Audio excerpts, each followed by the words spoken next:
What's up, y'all? It's your girl, Shayla Ray, I'm Merritt. And I'm Sky. and we are so excited to be with you yet again. And we have history to talk about. Listen, this is one of the most popular verses in history. I don't know how many people. I saw at least 1.8 million people that were just on Instagram alone, and it was on Apple TV, it was on YouTube, and yes, our iTunes. That's how I watched. Okay, see, you get to pick your own outlet. So I can't imagine how many millions of people tuned in for this kickoff of verses between Jeezy and Gucci Mane. Oh my gosh. So I'm really excited to just kind of dive right in. Mary, you sipping on your tea. Listen, Yes. what I will say is I love that we can have our little battles because we have like our own little conversations. Oh, yes. It was live in the text chat yesterday. Yes. So live, like it was going off so much, and I was watching it on my phone. I'm like, oh my gosh, I can't keep like clicking out of the battle trying to talk to y'all. But let's jump it off and talk about it. What did you guys think about the battle last night? Thank you. I was trying to find my snowman. I made a virtual background. Girl, it's snowman. The end. It only like. I mean, was it a battle? That's what I wanted to know. Was it a battle? Absolutely. I think it absolutely was a battle. And let me say this. Let me start off by saying this. I feel like versus is not really, you can't really pick one. It's objective because it really is based off of who you like. I know Mary loved Jeezy even before, I love Jeezy too. But there were certain things that I love about Gucci as well. What you love about Gucci over Jeezy? I'll wait. Oh, the fact that he likes to beat women like dogs. I'm sorry. I'm a dog. I'm a beater like a dog. No. I like the fact, for one, and we talked about He said it. We talked about this last night. I just think Black Lives Matter. And yes, and I love the fact that, when you're going through your struggle, because it's a glow up that's happened between both of them, right? Mm-hmm. Like they've come from nothing and they've made something of themselves. But I feel like a lot of times Black men, they'll grind to the top, with Black women while they're struggling, and then when they actually make it, they want to go to the other team and they want to treat them like they're gold and queens. That's your shot to Jeezy? That's my shot to Jeezy. Okay. But what does that have to do with the battle, though? What is that? That's personal. I'm getting to the battle, but you asked me why I like Gucci more. Black Lives. The second thing that I like about Gucci is, if you followed him over time, you have a love for his music and his glow up. And the thing that I love about Gucci is he has more current hits. For Jeezy, it was more nostalgic for me. I remember what it was like in 2005 when I was in college in North Carolina, and we used to come up to Atlanta, and Atlanta was super popping at that time. So it did make you reminisce in that way. Mm-hmm. But I love Gucci is still like in the rap game, still doing his thing too. And his teeth. Ooh, Shade? I like his teeth. Yeah, his teeth ain't nothing wrong with his teeth. What's wrong with him, Sky? I don't know. Are you talking about like before and after, Sky? You saying? Yeah, they got the Gucci has an epic glow up. Okay, if you look at the before and the after, ciao. Black Lives Matter. That's what that Black Lives Matter. We will glow you up. Okay, you will be. As Jay-Z, we do. As Jay-Z, this is what we do. Okay, but it's not to take away from Jeezy. I just feel like I don't think any of these battles are truly battles. I think it's great to debate it and all of that, but they're both the best in their league. And I'm going to say something unpopular, but I'm going to say it anyways. The Brandy and Monica versus was not a battle. I love Monica. But I knew she wouldn't be able to compete with Brandy. Yeah. Brandy's catalog is insane. She's And on like she's the 10 vocal by soundtracks. Like it's just, and she's a vocal, but like there's her range is just, it's not even fair to compare. Okay, but let's talk about That's what I'm saying. lyrics. Let's talk about the lyrically. That's what I'm saying. I'm getting to that. Let's go In the same vein. That's how I felt about Gucci Man and Jeezy, because I was just like, there's no way the Gucci Man is ever going to be able to compete with Jeezy's catalog, and I was correct. Also, I was more excited because remember it was supposed to be Jeezy and Ti, and that I was like, that is a battle because those catalogs against each other. That's something where it's like, oh, okay, we gonna see what this verse is about to do. We gonna see what they gonna like. That to me was like, okay, cool. But now I guess like T.I. and Lil Wayne are supposed to be doing. I don't know, but T.I. showed up in the comments. Better matchup, honestly. T.I. showed up in the comments though. No, girl, what you saw what he said? What did he say, Sky? He was talking about basically. He said somebody was talking about something, and this is not the space for it right now. right. But He's like, I'll handle that outside. I didn't see any words like pontificate and all that in that though, but was just like, is this your way to be relevant since you backed out on the battle you were supposed to be in? Like, yeah, I wouldn't have showed up though. Like he should just not came. This is the thing. I think that this matchup was better for the culture, and I'm gonna tell you why. Oh, okay.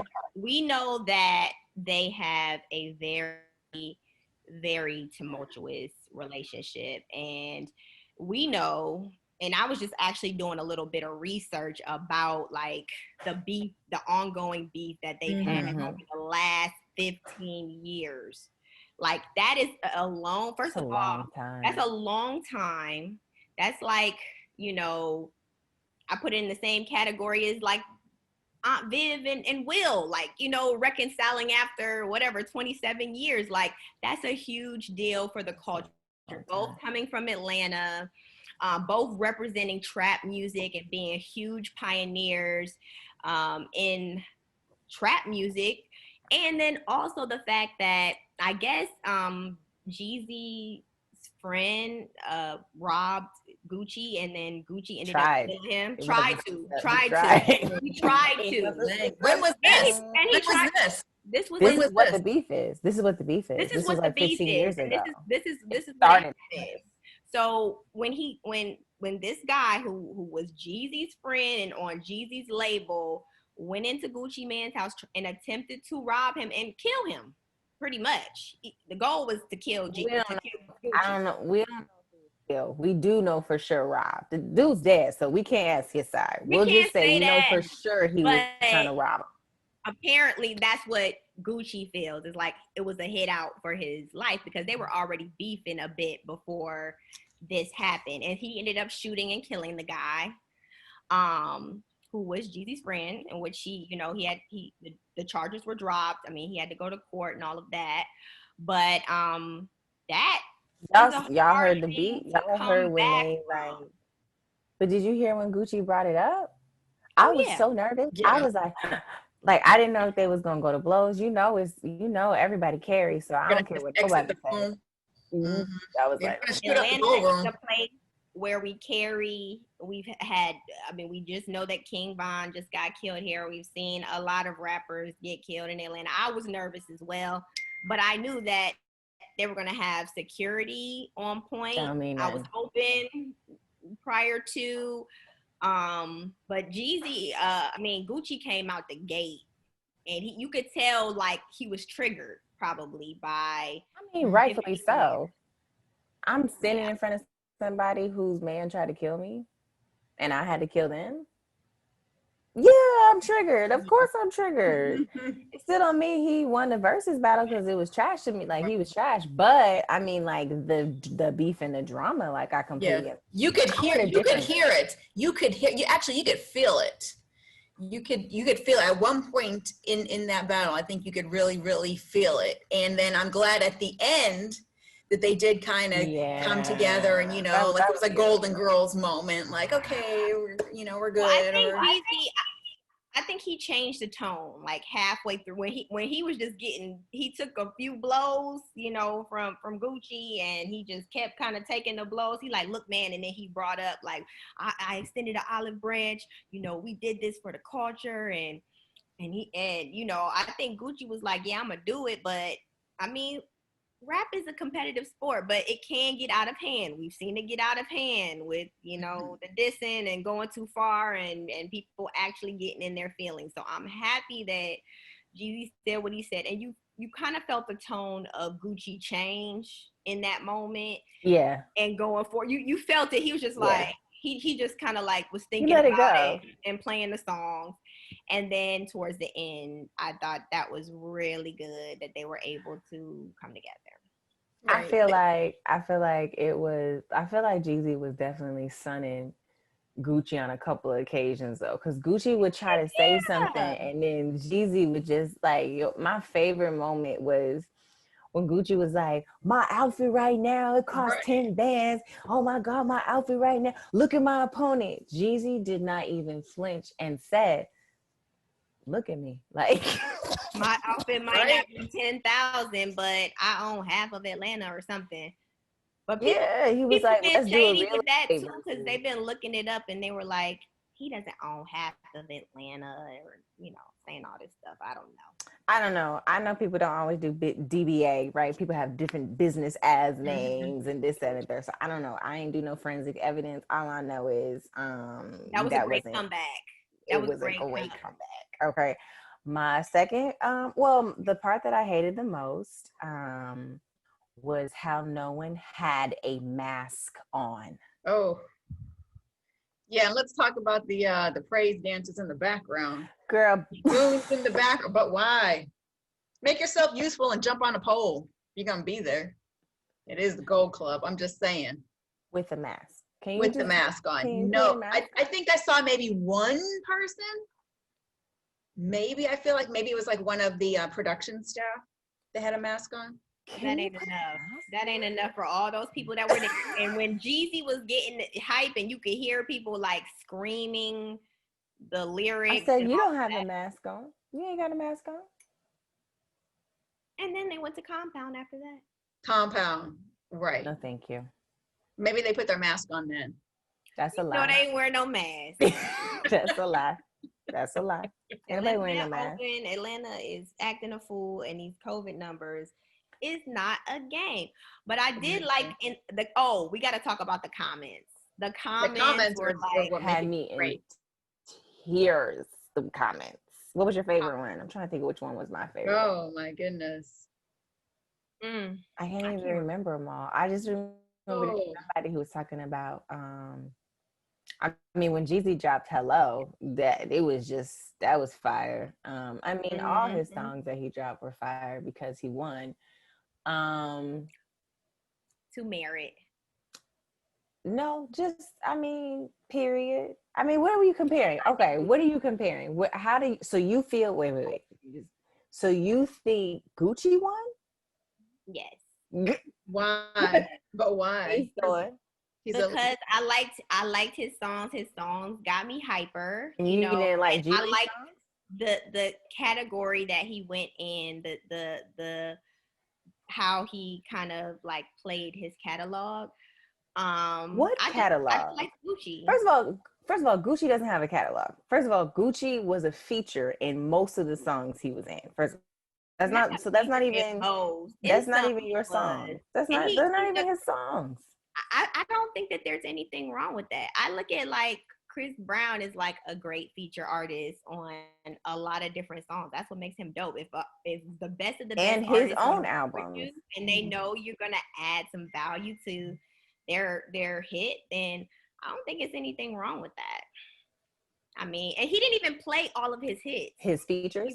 He didn't play all his features. Oh, his hits, like Freaky Girl or whatever the name of that song. I did see that keep coming up over and over. A lot of people wanted to hear that song. So you don't even know the name of the song, man. I don't know the name of the songs. You know I don't. But Mulatto did the remake of it, and he was on, that song. But I mean, it originated from him. But anywho, I do think Gucci won. I don't think it was close in any way. I do think that Jeezy is, you know, he has a better lyricist. Yes. He has some good songs. But well, maybe it's what you're like, what you are, your rubric of success, I guess, because yours is just like if you like it. Mine is like if it's good. Yeah, no, it's just if I like it. Like it don't have to be a lyrical breakdown. I'm like lyrics. I want the production. I want the whole. I have a whole criteria, like the whole presentation scorecard of how I do this. Gucci is like Dollar Tree, no, man. and like Jeezy is more like Nordstrom. What do you say, Nordstrom? And he's still going. And then when he dropped both, oh my goodness, I was going crazy up in here. I'm gonna be honest. I didn't know half the songs Gucci dropped. It just sounded like noise. Like you're right, but it sounded like noise to me. Like it just was just like If you were actually a Gucci just like noise. fan, that's not when we're gonna see it, right? No. So that's, I mean, I can understand that. That's why. And I do like Gucci songs. I like some of them. I like them on the radio. But in terms of, you know, tone and skill, you know, when I look at, you know, when I look at it technically, when I start pulling things, when I look at it with different eyes, as Merritt was saying, your rubric might be different as to what you judge as something that you deem is good. So for me, like I'm looking at like the whole I want the package. Now, you know, Jeezy could have dressed up a little nicer, but you know, he said he gully. He don't want to do that. He trap star. He just, I guess, I'm a T. You know, comfortable. TR. He said he ain't got to do that. But you know, but look, both dudes, you know, reflect the winter season. You know, we got ice and Jeezy snow. So you know the whole icy thing. Y'all think T.I. and Lil Wayne gonna really do it? I hope so. I think that's way better matchup than, because I think T.I.'s catalog is bigger than Jeezy's too. Like I said, I think Jeezy is. He had some classic albums, a couple classic albums. She really trying to say he old compared to Gucci. Yeah, but you're not a Jeezy fan. No, I am a Jeezy fan. I had all of Jeezy's albums. I did. I had all of Jeezy's albums. But again, when we're talking about longevity in rap and making an influence over decades, I agree. Jeezy is the one. Definitely, I agree with you. Yes. What does he have that's new, Sky? Longevity. It's funny you say that because he just dropped. It's funny you say that because he just dropped a new music video after the Verzuz. Right, and this is okay, but I can't go off of that. So that's his new. After the Verzuz. That's his new song. That's great. Okay, that he just dropped about Black money, and I loved it. Which is great. But I'm saying he has not maintained a consistency over time. He's trying to make. Let's not forget that Gucci went to prison. What did he go to prison for? I don't know. I don't think it had to do with that specific incident. Gucci got some things. But still, to come back and to get on it, like I love that. I think that's dope. Like he didn't have to turn his life around and. He did for his Black wife. Black Lives Matter. Yeah, he did. Black Lives Matter. So he was in jail back in 2014 where he pled guilty to possession of a firearm by a convicted felon. Oh, yeah. Felons can't have. Okay. So isn't that what happened to Tip too? Or no? Is that what got him to go to prison for that? Yes. He did, right? Yes. Okay. Yeah. Convicting felons by the law are not supposed to have firearms. Which is hard, which I get for them, especially because they're celebrities and people on. Them rules is silly. Right. Like, it's just another way to bring the black man. Yeah, I don't. It's fine. It's fine. Gucci Man LaFleur. But he got himself together. You know, I just enjoyed the battle in general because it was so awesome to see them come together. A little scary at times, but it came full circle. It did. And it was huge for the culture, and I love things that push the culture forward. Oh, for sure. Over 1.6 million folks on IG, and that was just IG live. So you know, and other people were watching it on different platforms. I think Jet was watching it on YouTube. So, but just 1.6 million on IG live. That's pretty fire. I'm wondering if they're gonna. First of all, I don't know how long they're gonna do the verses, but I hope they don't stop. They got Secondly, sponsorships, man. Come on. right? Like I feel like they can't stop now.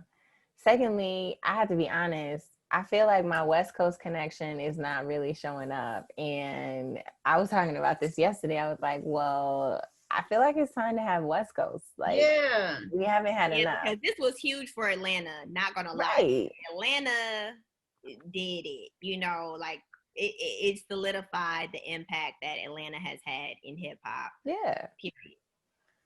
But yeah, West Coast, I would like to see that. I mean, who would you? Ice Cube and Dr. Dre. Can't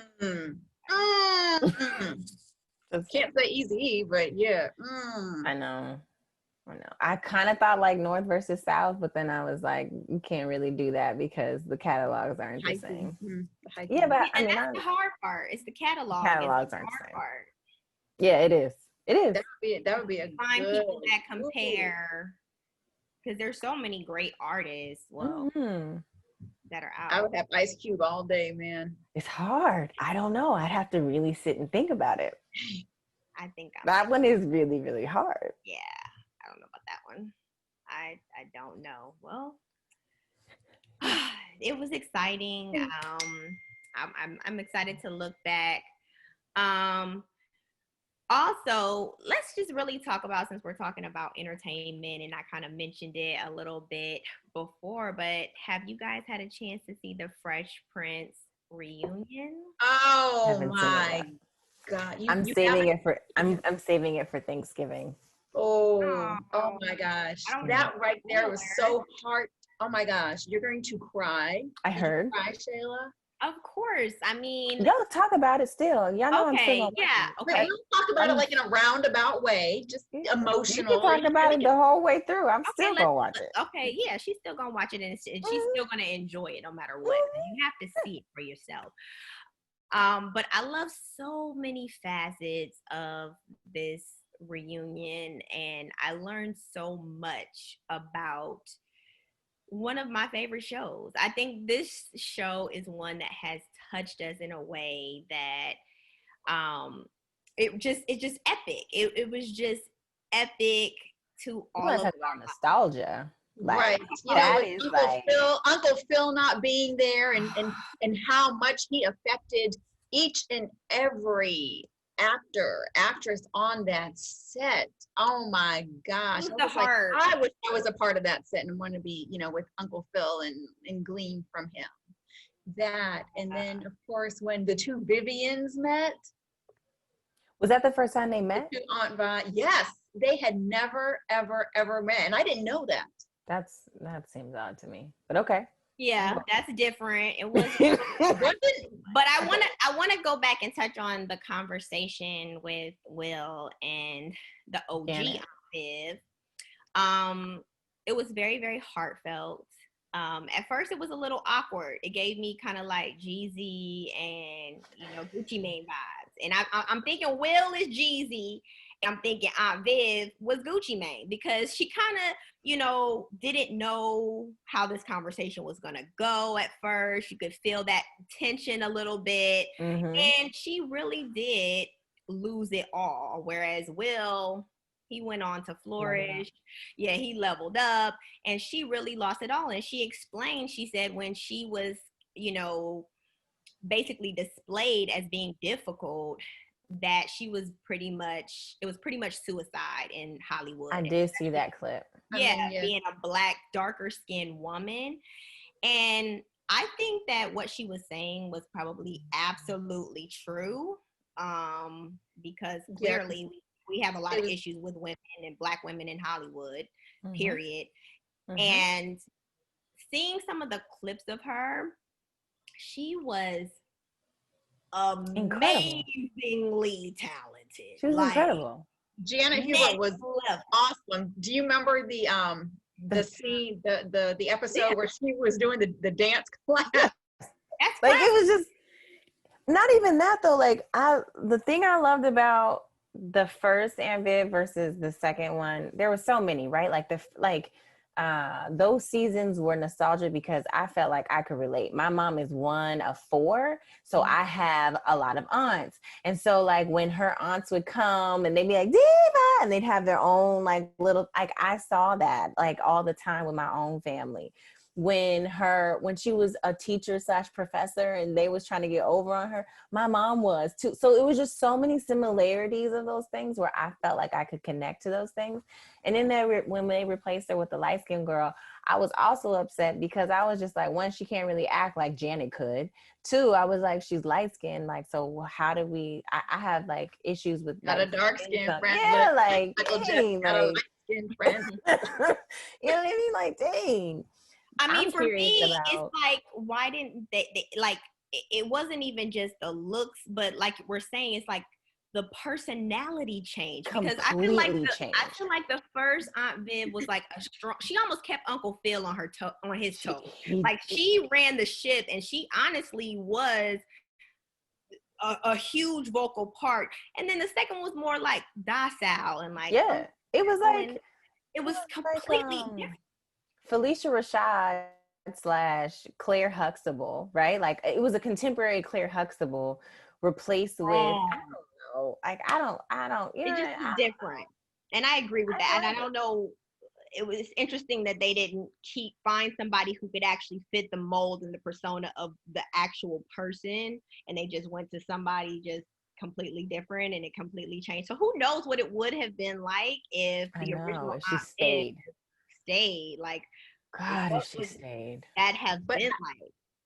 But afterwards, I really didn't see much of Janet Hubert anywhere on the small screen or big screen. She But said she got blackballed. She was blacklisted. That was When it. she had that put on her name, they were not hiring her. Hollywood was not all. So I wonder how Monique was able to then, because remember, like Monique kind of got blacklisted and blackballed a bit for a second, but then now she's like still like, I wonder how Monique was able to still be successful when she was blackballed versus like Janet Herbert. She hasn't really come back, honestly. I mean, she just uses her platform that Janet Hubert didn't have. No, but I've seen Monique in other movies after Precious. We did not see Janet in anything. She was at all. She was in a Christmas one with the face of the earth. Well, I think it was a different time too. I think it was a completely different time, a completely different era. Yeah. And like she said, being a darker complected actress just in general was just like not something that you really saw that much in Hollywood. And one interesting, there was a couple of things that I thought was really interesting from their conversation on the reunion, but she said that they basically offered her some money, to come on the next season, and she declined because she felt like she was worth more than what they were offering, and they just never came back with like a counter or some type of compromise. They were just like, we're gonna let you go. And her and Will had this beef. He was a young 21-year-old boy, and you have to understand, Will was we were 21. We were talking about this last night. There's an app called Clubhouse, and it's almost like a interactive podcasting platform. They're going to be rolling it out to the world soon, but it's really interesting, and you can have conversations with people. But somebody brought up that maybe Will was like sleeping with Quincy Jones or something. Not saying I know this is fact, because it's allegedly people said that, because it was so crazy that he was the only one who did not have to audition. He had no acting experience, and he was just, it was like Quincy Jones did have to audition. Will said he did have to audition. He said that his was he said that it was like he had to do it right then and right there. Yes, like he met Quincy at a party somewhere, and they were pitching to him that there was going to be a show, and they were like, hey, you know what, you might actually have the look that we're looking for. can you do it right now? And he had to, like, in the moment when he just met him, had to audition. It wasn't But the he same didn't have type of tapes. audition He as didn't have everyone tapes else. like the rest of the cast had, you know, like a formal audition. Yeah, it was at a party. No, yeah, he didn't And have a it was formal. just pretty much given to him, which is like pretty unknown, like pretty uncommon for like an Oh, actor. so you saying since it was given to him, it's because he was giving him some ting tang? I'm not saying that. I'm saying allegedly that's what some people were saying in the chat last night. Quincy and Will had some ting tang. Ting, ting. I don't know. Mm. Girl, I don't know. But Or they you could have know, maybe seen him as an asset with you know, drawing in another crowd. And He definitely was gonna draw in another crowd, especially at his age. I get that. And that was, I mean, but they still took a risk on him. And there were some things that they showed that he was doing. So when he would learn his lines, he would learn mouth the lines everybody's of lines. other people. And they had to start talking to him about it. And they showed some clips where he's like moving his lips as the other person is talking. But this was like his first time really acting. So Yeah. it was some things he had to get together, but I think he was perfect. I love how they talked about the relationship amongst each other and the chemistry between Alfonso and Will. Yeah. And just everybody. They were like a family. They were really a family. Right. And that's why it resonated with so many people. Right. Because they're, like you said, their chemistry was just so good, and it did not seem like, oh, okay, this is just a TV family. Like, you could just really, really feel it through the screen. And I think it, you know, crossed boundaries, you know, white, black, every, you know, kind of. Oh, that's a thing that I love too, because on one of the clips I saw, like when they were doing one of the reads, I saw all these white people, and I'm like, oh wow, I didn't know how many white people were really involved behind the scenes for this show. But they ended up mentioning that they had a say so in what needed to be changed in the script. They're like, black people don't do this, or this is, oh no, they can't talk to their parents like this because black people. So they were highly influential with changing things that wouldn't resonate with the black audience in reality. That's awesome. I can't wait. Oh yeah, you're gonna love it. I cannot wait for you to see it too, so we can maybe recap it again. I cannot wait. I'm super excited. Hillary, love Tatiana. I mean, they're just all great. Tatiana had her first kiss on the show. They were like real family. It was dope. That's awesome. Well, that's all we have for today in style. We need you to tune in. Yes. Because we're always going to be bringing you hot new information. Yes, indeed. Yes. Thank you guys. Bye. Bye.